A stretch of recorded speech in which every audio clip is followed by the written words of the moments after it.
What's the point of keeping these? It's not like you'll ever be successful, my sister mocked while tearing up my papers after I refused to sign her loan. Dad chuckled, she's only kidding. I said nothing. That night, I dialed a few numbers and signed some forms. But at 7:02 a.m., she faced news she never dreamed of. Alright, so picture this. What if the person who is supposed to be your closest ally, your own sister, suddenly became your worst nightmare? For years, I put up with the quiet slights, the blatant favoritism, but then she did something so unspeakable, so destructive, it changed everything. I'm Nathan, and this is how I finally fought back. For as long as I can remember, our family had this really messed up idea of respect. From the outside, we looked normal, you know?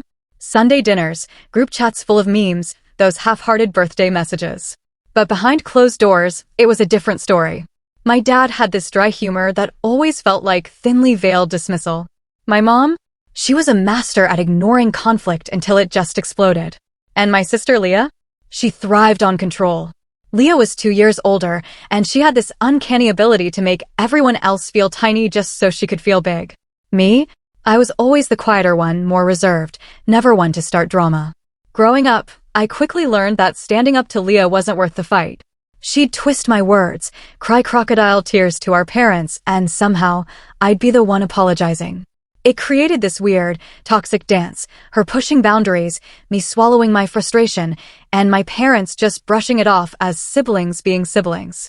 But now that we were adults, that dynamic had gotten uglier. Leah was drowning in debt she couldn't keep up with, living a lifestyle she couldn't afford. And she carried this sense of entitlement that made her believe the rest of us should just bail her out whenever she got in too deep. The breaking point, as these things usually do, started small. One afternoon, I was at home, going through a stack of documents. Nothing dramatic on the surface, just copies of contracts, agreements, proof of ownership for some projects I'd been building quietly over the last few years. To my family, I was still the one figuring things out, the one who hadn't quite found his path. They had no idea about the work I'd been putting in behind the scenes, or the deals that were slowly but steadily building my future. I kept it that way on purpose. I wanted something that was mine, free from Leah's manipulations and my dad's dismissive laughter. That day, Leah came over under the pretense of hanging out. But I knew better. She never came by without an agenda. She cornered me in the kitchen, her usual bright smile plastered on her face, though it never quite reached her eyes. "Nate, I need you to co-sign a loan for me," she said, as casually as asking me to grab her a drink. I looked up from my papers. "What kind of loan?" Her smile faltered just a little, then snapped back into that sharp confidence she wore like armor. "Just a small personal loan. Nothing crazy. I'm starting an online boutique, and the bank just needs a co-signer. It'll be quick easy." I didn't even let her finish. I shook my head. "No, Leah. I'm not co-signing anything." She leaned against the counter, arms crossed. "You're my brother. It's not like I'm asking for money, just your signature. Which means if you miss payments, I'm on the hook," I said flatly. The silence stretched. Then she laughed.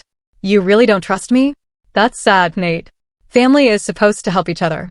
Her words stung, in that way only Leah's could, half guilt trip, half accusation. I went back to sorting my papers, unwilling to feed her fire. She lingered, watching me. That's when her eyes flicked to the stack of documents. "What's all this?" she asked, reaching for them. "Nothing you need to worry about," I said quickly, pulling them closer. That only made her more interested. Before I could stop her, she snatched a handful, flipping through them with exaggerated curiosity. "You really keep all this junk?" she said with a mocking laugh. Then, in one swift, chilling motion, she walked over to the shredder I kept in the corner of my office space. "Leah, don't!" I yelled. But it was too late. She was already feeding the first page in, smiling like she was performing some kind of victory. "Why bother keeping these? It's not like you'll ever amount to anything," she said sweetly. As the paper disappeared into strips, I felt her words hit me harder than the act itself. She didn't know what she was destroying. She didn't know the weight of those documents, proof of investments, ownership stakes, plans I had poured years into. She didn't know because she never cared to. To her, I was still the little brother who could be belittled and brushed aside. Before I could even say anything, my dad, who had been watching from the living room, chuckled. "She's just joking, mate. Don't get all serious." I looked at him, then at Leah, who was smirking like she had won something. My chest burned, but I didn't say a word. I just gathered what remained of my papers, stacked them neatly, and put them away. That evening, I sat alone in my room, staring at what was left. My head was buzzing, not just with anger, but with something sharper, colder. I realized then that arguing wouldn't change anything. They would never see me for who I really was. They only saw the version of me they had constructed years ago, the quiet, unambitious younger brother who would always be easy to dismiss. So, I stayed silent. I smiled at dinner. I nodded when Leah made her usual backhanded comments. But later that night, as the clock ticked toward midnight, I made a few calls. I signed a few papers. And I set things in motion that none of them could see coming. By 7:02 the next morning, Leah's phone was buzzing with news she never expected. And that was only the beginning. The next morning started off with the usual chaos that came with being around my family. Except this time, there was something different in the air. I could feel it even before I walked into the kitchen. Leah was already on the phone, her voice sharp and shrill, words spilling out in fragments I couldn't piece together yet. She was pacing back and forth, clutching her coffee mug, phone pressed tight against her ear. When she noticed me, she narrowed her eyes as though my very presence was an inconvenience. "Don't look so smug, Nate," she snapped, covering the receiver for a second. "I know you had something to do with this." I blinked, genuinely curious. "What are you talking about?" But she didn't answer. She just turned her back, muttering furiously into her phone again. Dad wandered in a moment later, rubbing his eyes. "What's going on now?" he asked with a groggy yawn. Leah shoved her phone into her pocket and shot me a glare so cold it nearly froze me in place. Apparently, some of my accounts are frozen. I don't know what's happening, but it better not be you. I tilted my head. Why would it be me? Dad chuckled like this was some sort of sibling prank. "You two need to stop acting like enemies. Leah is probably just having some banking issue. Don't overthink it." He clapped me on the shoulder and went to make his coffee, not even noticing the tension buzzing between us. That's when I knew. If Leah suspected me, it was only because she was scared. And if she was scared, it meant the walls she had built around her perfect facade were starting to crack. But rather than pressing her further, I let it go. I let her stew in that paranoia because I knew it would eat at her far more than anything I could say. The rest of the week unfolded in ways that only highlighted how deep the favoritism ran in our family. Every time Leah raised her voice, every time she made some sharp comment in my direction, my parents dismissed it with the same tired phrases. "She's just stressed. She doesn't mean it. You know how she gets." It was the same pattern I'd endured for years, but now it was amplified by Leah's growing sense of desperation. One evening, we were all sitting in the living room. Leah had just finished telling Mom and Dad about her big plans for the boutique.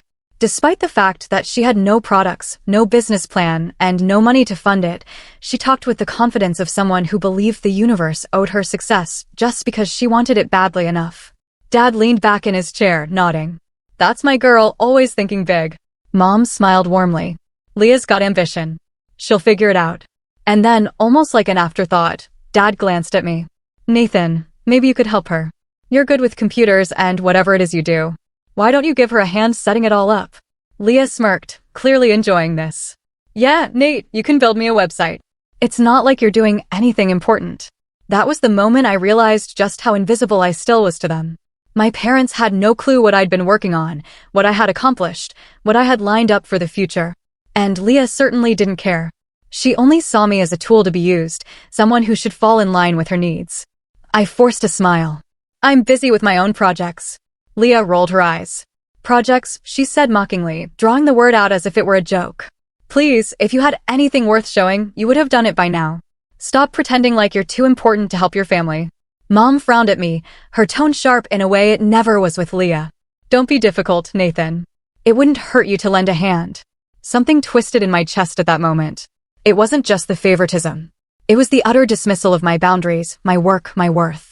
I stayed quiet because I knew arguing wouldn't change anything. Instead, I excused myself and went upstairs, letting their words echo behind me. But Leah wasn't done. Not even close.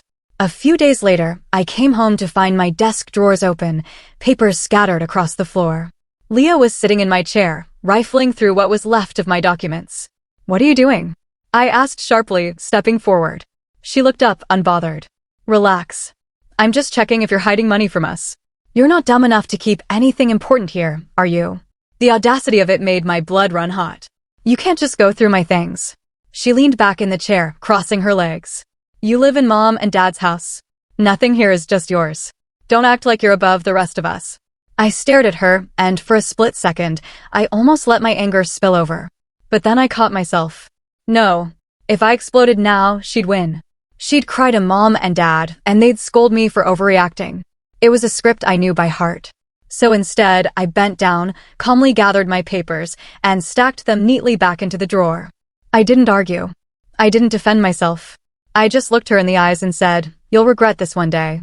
She laughed, loud and mocking. What? Are you going to curse me or something? Grow up, Nate. You're not scary. You're pathetic. That word stuck with me long after she left my room. Pathetic. It was the word she had always used when she wanted to remind me of my place in the family hierarchy. But as I lay awake that night, staring at the ceiling, I felt something shift. I wasn't the same kid who used to swallow those insults whole. I wasn't the brother who let her get away with everything.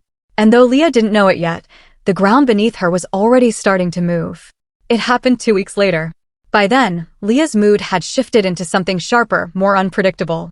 She was constantly on edge, snapping at small inconveniences, pacing around the house late at night, making calls she thought no one could hear. Every so often, I'd catch fragments, arguments with banks, overdue balances, a credit card maxed out. She'd slam the phone down and storm into her room, pretending everything was under control when it so obviously wasn't. What I didn't know then, but would find out in the worst possible way, was that Leah was already plotting something reckless. It started on a Friday afternoon. I had just gotten back from a meeting in town, quiet, low profile, the kind of thing I never told my family about. The house was unusually quiet, which was rare for Leah. Normally, she made her presence known the second I walked through the door. But that day, nothing. I thought maybe she had gone out. When I stepped into my room, though, my stomach dropped. My desk drawers weren't just open this time. They were empty.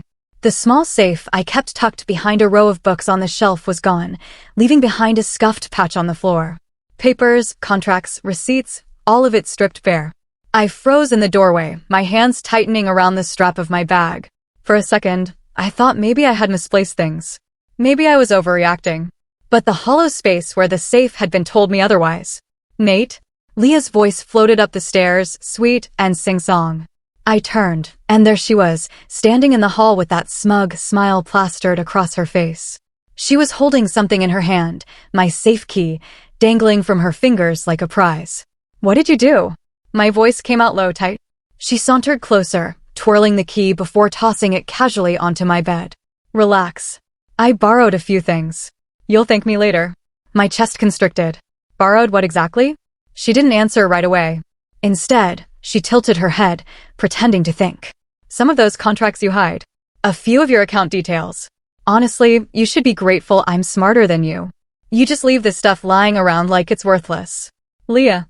My voice cracked, sharper now. But she cut me off. I used your name, she said, almost proudly. Got approved for a loan this morning. 30 grand. It's already in my account. The room spun. My pulse roared in my ears. You what? She shrugged like it was nothing. Don't act so shocked. You wouldn't help me, so I helped myself. And before you start whining, I'll pay it back eventually. No harm done. No harm done. Those 3 words lit a fire in my chest. $30,000 attached to my name, my record, my future. Years of carefully protecting what I was building. Years of making sure no one could tie me down with their recklessness. And she had undone it in a single selfish act. You had no right, I whispered, my voice trembling, not with weakness, but with a rage I could barely contain. Leah smirked, leaning against the doorframe. You act like you're some big shot, Nate, but you're not. You're still the little brother living under Mom and Dad's roof, pretending you're too good for us. Well, guess what? You're not. You'll always be second best, and now you finally get to be useful. I wanted to scream, to grab her by the shoulders and shake her until she understood the weight of what she'd done. But I didn't. I stood there, fists clenched so tight my nails dug crescent into my palms, forcing myself to breathe. Because in that moment, I realized something important. Leah didn't fear me. She didn't respect me. She thought she had total control, that she could take, destroy, and manipulate without consequence. And my parents, if I told them, would laugh it off, like always. That was the moment the trust, already hanging by a thread, snapped completely. Later that evening at dinner, Leah bragged openly about her new opportunity. She described the boutique she planned to launch, how the money was already secured, how she was finally on her way to success. Mom beamed at her like she was the golden child. "That's wonderful, Leah. We knew you'd figure something out." Dad raised his glass. To Leah, always ambitious. And then, as if to twist the knife deeper, Leah glanced at me with that sly smirk. "And to Nate, for being so supportive." They all laughed, clinking glasses. Nobody noticed how silent I was, how my jaw tightened, how I didn't so much as touch my food. Inside, I was already breaking away from them, piece by piece. Because Leah had made one thing clear, she had crossed a line that couldn't be uncrossed. And whether she knew it or not, the clock had already started ticking. That night, I didn't sleep. I lay in bed, staring at the ceiling, listening to the faint hum of Leah's voice through the wall as she spoke excitedly on the phone to one of her friends. Every few minutes, she laughed, the kind of laugh that made my skin crawl because I knew exactly what it meant. She was celebrating. She had stolen from me, dragged my name through the mud, and she was sitting there acting like she had won some great victory. The anger burned so hot in me that it almost felt hollow, like my body couldn't contain it anymore. I kept running the numbers in my head, the paperwork I'd lost, the calls I'd have to make come Monday morning. Leah had no idea what she'd done. Those documents weren't just scraps of paper. They were proof of contracts, investments, deals that I had worked years to cultivate. Some of them weren't even replaceable without weeks of headaches and legal procedures. But what got me more than the documents was the loan. $30,000 in my name, my record, my credit, my responsibility. If she defaulted, which, knowing Leah, was almost inevitable, I thought about how fragile credit was, how one mistake could blacklist me from future opportunities, how one selfish act from her could slam doors I had worked quietly and carefully to open. The next morning, I tried to talk to my parents. I sat across from them at the kitchen table, the sunlight streaming through the blinds, illuminating the steam curling up from their coffee mugs. "Mom, Dad," I said, my voice low but firm. "Leah used my identity to take out a loan." Dad chuckled before I could even finish. "Nathan, don't exaggerate. She probably just put you down as a reference." I shook my head, frustration tightening my throat. "No, she took my documents. She used my name. The loan is in my record." Mom's frown deepened, but not in the way I'd hoped. It wasn't concern. It was disappointment directed at me. Why would you let her do that? If you didn't want to be involved, you should have kept better track of your things. For a moment, I couldn't even breathe.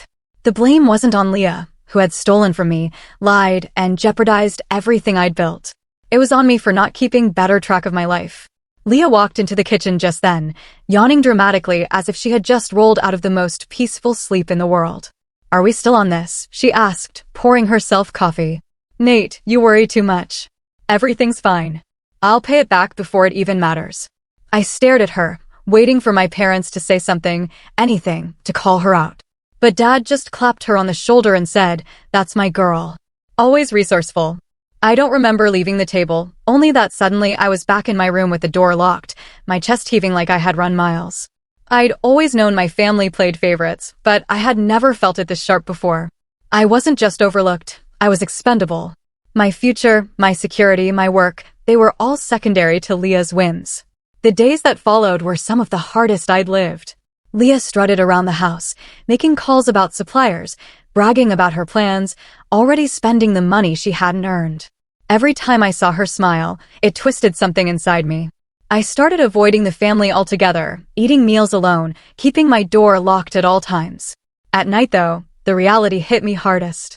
I'd sit in front of my laptop, scrolling through account balances, calling contacts discreetly, trying to piece together how much damage she had done. Some of the contractors I'd worked with were suddenly hesitant, their voices tight as they mentioned inconsistencies with recent paperwork. I felt a cold pit in my stomach as I realized Leah's recklessness wasn't just personal, it was professional. That was my rock bottom, sitting alone at 2 a.m., staring at an email chain where one of my most promising deals had been put on hold, pending verification, because Leah's theft had raised red flags. But as heavy as the despair felt, a strange clarity began to form underneath it. I realized something important. Leah had always underestimated me, and my parents had always enabled her because I let them. I had swallowed every insult, every dismissal, every betrayal. And what had it earned me? Nothing but pain. So I made a decision that night. Not an impulsive one. Not a loud one. A quiet, steady decision that I let settle deep in my bones. I was done playing the role they wrote for me. The next morning, I packed a small bag, just essentials, laptop, charger, a few clothes. I didn't announce it. I didn't say goodbye. I walked out while they were eating breakfast, their laughter muffled through the kitchen walls. I drove across town to a small apartment I had been renting in secret for months. A place I'd barely used, intended originally as a workspace, but now, suddenly, it felt like a sanctuary. For the first time in weeks, I exhaled without my chest aching. From there, I started to rebuild. I made calls to my contacts, quietly explaining what had happened, assuring them I was handling it. I began speaking with a lawyer discreetly, carefully. Every conversation felt like another brick in the foundation of something new, something stronger. Leah thought she had broken me. My parents thought I would be like always. But rock bottom had given me something they hadn't expected, clarity. And slowly, methodically, I began to plan. The first few weeks in that apartment felt surreal, almost like I was living two lives. In one, I was still the Nathan my family knew, the one who could be mocked, dismissed, and used without consequence. In the other, I was finally free. The silence of my new place didn't feel empty, it felt like possibility. Every morning, I woke up and reminded myself, they didn't know where I was. They didn't know what I was doing. And for the first time, I liked it that way. I started with damage control. My lawyer, an older man named Richard, who spoke with a calm patience I hadn't experienced in a long time, walked me through each step: identity theft, fraud, contract interference. Words that made my stomach twist, but also fueled me with a sense of direction. You've got a case, he told me. But it'll take time. Meanwhile, protect your assets. Lock down everything you can. So I did. I changed passwords, shifted accounts, reissued documents, and placed holds where necessary. Every click of the mouse felt like reclaiming a piece of myself that Leah had tried to steal. Work, surprisingly, didn't collapse under the weight of her betrayal. A few partners had been spooked, yes, but once I explained carefully and professionally, most of them came back on board. In fact, one investor seemed impressed by how I handled the mess. If you can manage family sabotage, he said over the phone, you can manage anything. It wasn't the compliment I'd expected, but I took it. Money, too, began to shift in my favor. A contract I had been nurturing for over a year finally closed. The deposit hit my account like a thunderclap, more money than Leah had stolen, more than I'd ever seen land in one go. I sat in my tiny apartment staring at the numbers, a slow smile spreading across my face. And it didn't stop there. With the new funds, I expanded. I brought on a partner to handle logistics, freeing me to focus on growth. I upgraded my workspace. Calls started coming in, not from me chasing others, but from people seeking me out. My name, my real name, the one Leah had tried to tarnish, was starting to carry weight. I also invested in myself. Gym memberships had always felt like a waste before, but now I craved structure. Early mornings became routine, weights, running, pushing my body the way I was pushing my career. Each drop of sweat felt like shedding another layer of the old Nathan, the one who swallowed his anger in silence. Socially, too, things shifted. I found myself reconnecting with old friends Leah had driven away years ago with her antics. People I hadn't seen since college suddenly became interested in collaborating, catching up, grabbing coffee. I didn't tell them everything, but enough to let them know I was moving forward. The strangest part? For the first time in years, I felt happy. Not euphoric, not some cinematic transformation, just steady, quiet happiness. I'd walk back to my apartment after meetings, grocery bag in one hand, and realize I wasn't dreading the evening. I wasn't bracing for Leah's comments or my dad's laughter at my expense. I was living on my own terms. Meanwhile, my family had no idea.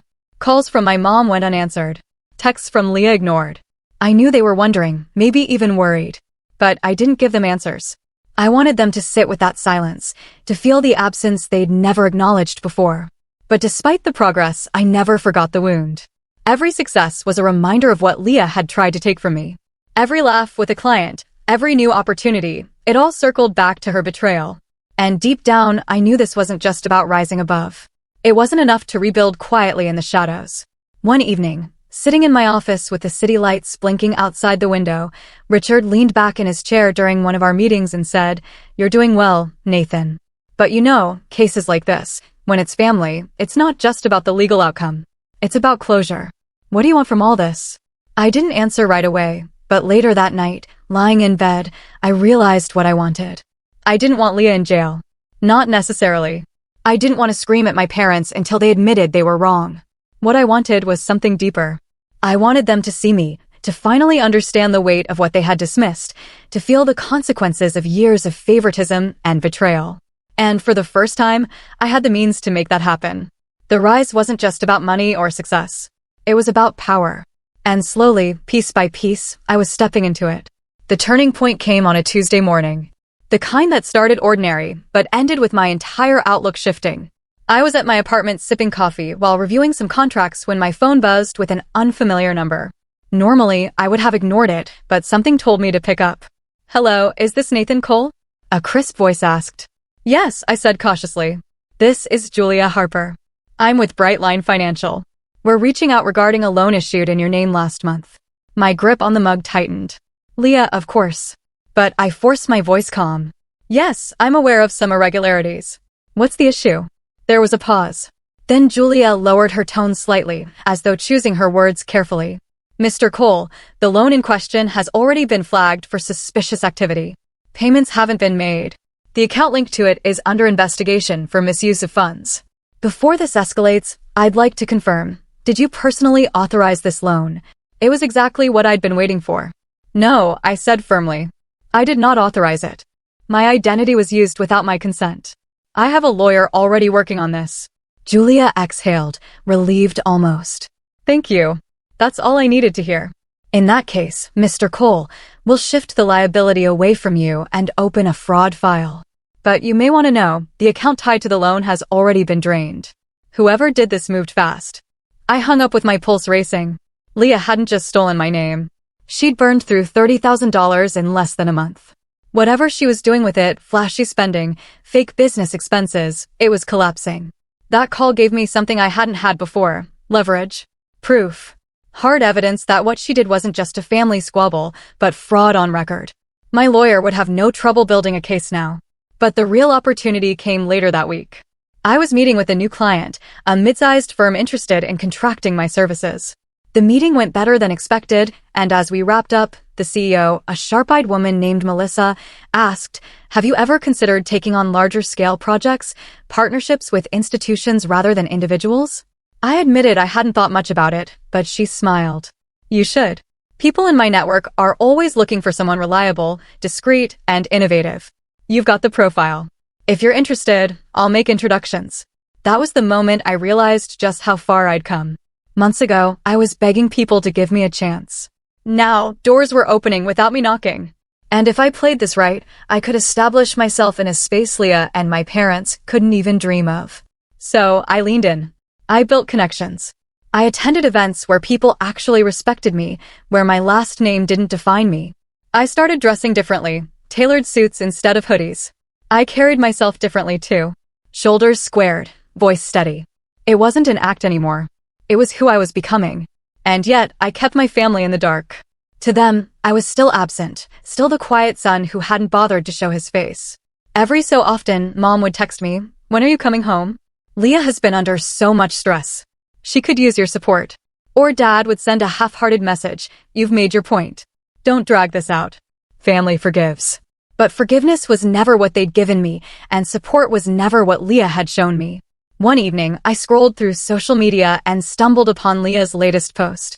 A glossy photo of her in front of a storefront with a banner reading, "Grand opening soon. Luxline Boutique."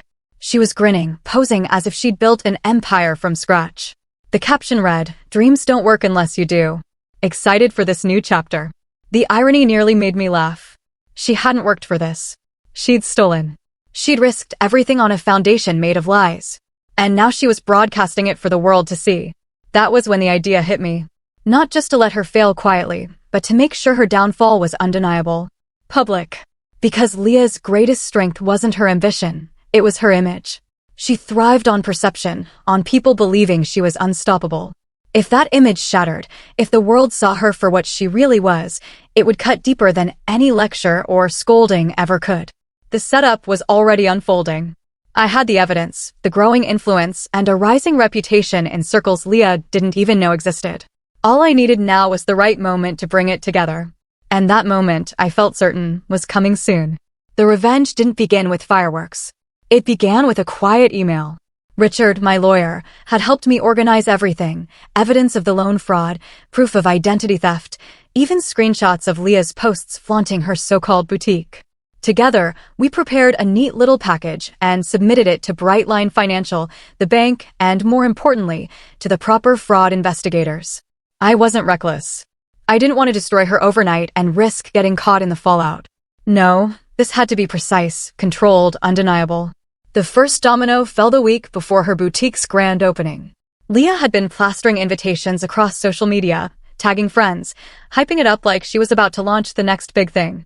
Meanwhile, her suppliers, whom she hadn't actually paid, were starting to make noise. It started with whispers. I heard from a contact in logistics that one of Leah's shipments had been held back due to payment inconsistencies. Another supplier pulled out entirely. Word spread fast in the small business community, and soon her name was circulating not as a rising entrepreneur, but as a liability. I didn't interfere with that part. Leah had dug that hole herself. I just gave the shovel a little nudge. The real strike came at the event itself. Leah had rented a local hall, draped it in cheap fabric to look luxurious, and invited anyone who would listen. Mom and Dad were there, of course, standing proudly at her side. My dad wore his best suit. Mom fussed over the decorations, both of them beaming as if Leah's success was their own. I wasn't planning on attending, at least not in the way they expected, but I made sure I was present in another form. That morning, at exactly 7:02 a.m., Brightline Financial released a statement to Leah's email, phone, and, thanks to an automated setting, her business website. It was clinical, sterile, but devastating. Confirmation that the loan under her account had been flagged as fraudulent, that further investigation was underway, and that her assets tied to it had been frozen effective immediately. By the time guests were arriving, Leah's card machines weren't processing payments. Her bank apps wouldn't log in. Her boutique stock had already been clawed back by suppliers. I heard later from someone who attended that Leah tried to laugh it off at first. Just a technical issue, guys. Don't worry. We'll be back up in a minute. But when the murmurs began, when people started checking their own phones and seeing the public notices about Luxline Boutique being under investigation for financial fraud, the laughter stopped. My parents, of course, tried to salvage the situation. Dad shouted at the staff, demanding answers. Mom scolded guests for spreading lies. But the truth was already in the air, undeniable. And Leah? She crumbled. Her carefully curated image shattered in real time. The smirk gone, replaced by panic she couldn't disguise. Meanwhile, I was across town, sitting in a cafe, sipping my coffee. My phone buzzed with updates from Richard, confirmation that liability had been lifted from my name. Confirmation that Leah was now fully accountable. Confirmation that authorities had begun reviewing her accounts. Each ping was another weight lifted from my shoulders. And then came the messages. First from Mom, "Nathan, where are you? Leah is in trouble. You need to come here and explain what's going on." Then from Dad, "If you did this, you've gone too far. She's your sister. Family is supposed to protect each other." And finally, from Leah herself, a single frantic message, "You'll regret this." I set my phone down, watching the steam curl from my cup. For the first time in years, I didn't feel small. I didn't feel silenced. I felt steady, calm. Because revenge, I realized, wasn't about shouting or screaming. It was about letting truth do the work for you. Leah had built her empire on lies. And all I'd done was give those lies a mirror. And now, as the cracks widened, I knew the fallout was only just beginning. The fallout came faster than even I expected. Within days of the boutique's implosion, Leah's name was on every local business forum and group chat. Suppliers posted warnings about her unpaid bills. A screenshot of Brightline's fraud notice leaked on social media, spreading like wildfire. What was supposed to be her triumphant new chapter became a cautionary tale. People who once flattered her online now kept their distance, eager not to be associated with her downfall. At home, the situation turned volatile. Mom called me every day, her voice shaking between anger and desperation. "Nathan, she's your sister. You can't let them do this to her." "Mom," I said calmly, "I didn't do this to her. She did this to herself. And if you can't see that, then you've chosen your side." Dad tried the tougher approach. He left me a voicemail, his tone sharp and disappointed. "You've embarrassed this family. You think you've won something, but all you've done is tear us apart." But for once, their words didn't pierce me. I didn't feel the old guilt or the familiar urge to defend myself. I felt free. Leah, on the other hand, was unraveling. I heard from an old mutual friend that she had broken down, crying at a cafe, ranting about how everyone had betrayed her. The same friend told me she was drowning in calls from creditors, her phone buzzing so relentlessly, she stopped answering altogether. The $30,000 loan wasn't the only one. She'd layered debt on debt, each one more reckless than the last. With her accounts frozen, she couldn't juggle them anymore. My lawyer, Richard, assured me that legally, I was in the clear. The fraud case had been documented thoroughly, my name removed from liability. Leah, however, was now under official investigation. She wasn't going to prison, not yet. But the weight of financial ruin was hers to bear alone. A month later, my parents tried one last time to pull me back. They invited me over for dinner. Against my better judgment, I went, not because I wanted reconciliation, but because I needed to see it, needed to face them on my terms. The house felt smaller than I remembered. Leah sat at the table, her hair unkempt, dark circles under her eyes. She didn't look like the confident, smug sister I had grown up with. She looked defeated. When our eyes met, she didn't say a word, just glared as if words were beneath her now. Mom fussed with the plates, her voice brittle. Nathan, we're still family. Mistakes were made, but family forgives. I let the silence stretch before answering. Mistakes are forgetting a birthday or being late to dinner. Fraud isn't a mistake. Betrayal isn't a mistake. And you didn't just forgive her. You enabled her. Dad leaned forward, his jaw tight. So what? You're just going to cut us off? Pretend we don't exist? I met his stare, steady and calm. I'm not pretending. I'm choosing. The room fell silent. Leah finally scoffed, shaking her head. You think you're better than us now, don't you? I stood, pushing back my chair. No, Leah. I just know my worth now, and that's something you'll never take from me again. Without another word, I walked out.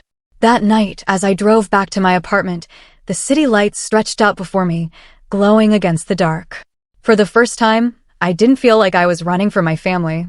I was moving forward, finally free of their shadows. Leah would face the consequences of her choices. My parents would wrestle with the silence they had helped create. And me? I was no longer the quiet, expendable brother. I was Nathan Cole, standing on my own name, my own work, my own future. The last message I ever received from my mom came a week later. Just 4 words, "We need you home." I read it once, then deleted it, because the truth was, I was already home. So, tell me, what would you have done in my shoes? Have you ever had to draw a hard line with family, even when it meant walking away? Let me know in the comments below. I'd really love to hear your thoughts.